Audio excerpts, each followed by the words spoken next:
ক্ৰীড়া সংগঠনত আমন্ত্ৰিত প্ৰয়াত আলহাজ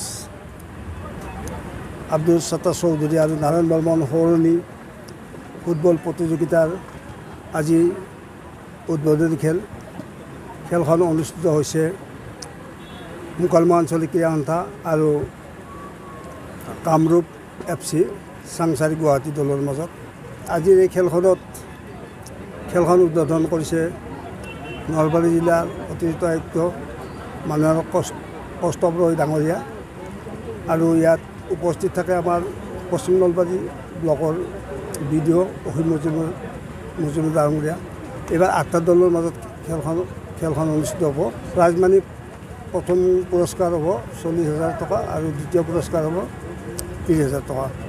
আজি আমি প্ৰথম খেল হিচাপে ৰাইজৰ সহায় যথেষ্ট পাইছোঁ আৰু বতৰটো খুব ভাল বতৰ, গৰম কম, মাজতে অলপ বৰষুণো আহিছিল আৰু সকলোৱে খেলখন উপভোগ কৰি খুব আনন্দ পাইছে।